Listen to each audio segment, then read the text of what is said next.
Les délégations africaines surreprésentées à la COP23, c'est avec ça qu'on commence, Fatima.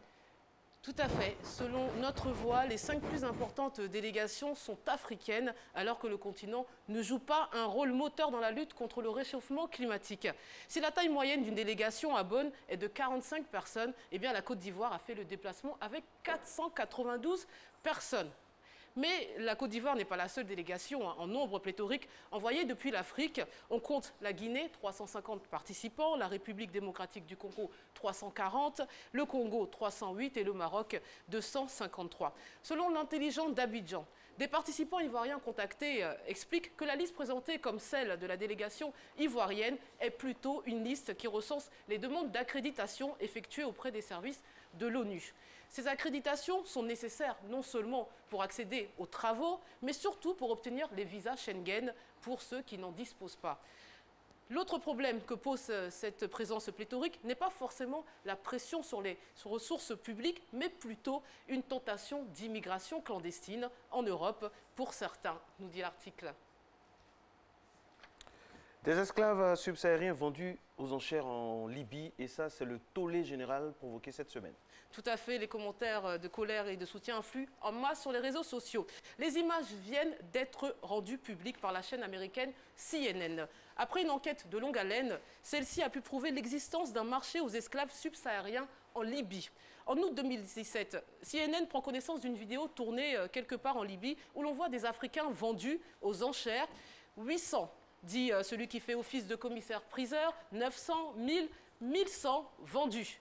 Pour 1200 dinars libyens, soit l'équivalent de 350 000 francs CFA, un homme est acheté par un Libyen. Et il faut ajouter à cela aussi le coup de cœur d'une icône de l'animation en Afrique, Claudicia, pour ne pas nommer cette personne qui a vraiment poussé un coup de gueule que nous soutenons à 100%. La femme la plus riche d'Afrique vient d'être limogée.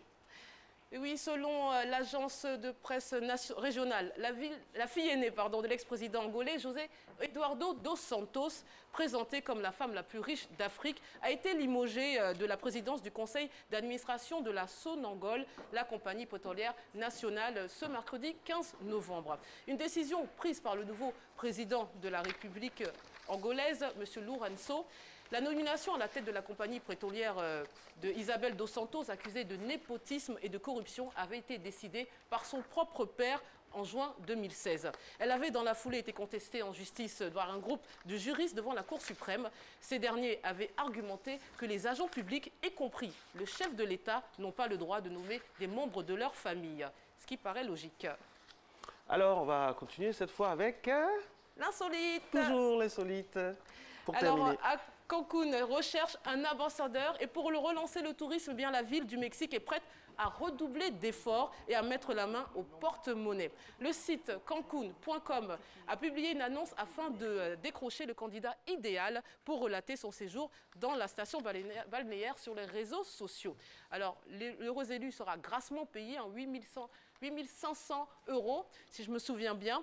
Alors, c'est l'occasion d'annoncer à notre directeur général que Eva et Marcelin vont postuler à cette annonce. Donc, préparez-vous en conséquence, l'occasion de les augmenter peut-être. Amen. Alors, il faut noter hein, par rapport au nombre pléthorique qu'il y a eu une rectification au Conseil des ministres. Tout à fait. Les chiffres ont été revus à la baisse. Oui. Et officiellement, effectivement, ils sont une centaine, 156. Autour de 160. Ils sont moins nombreux que prévu. Mais ça reste quand même une délégation importante pour un pays qui a moins d'impact que les autres. Exactement, mais bon, selon ce que j'ai lu également, il y a des ONG, il y a beaucoup de gens. Il y a des journalistes. Il y a des personnes accréditées, il y a de nombreuses accréditations, il y a du lobbying aussi également, c'est très important dans cela. Merci à vous d'être toujours en notre compagnie.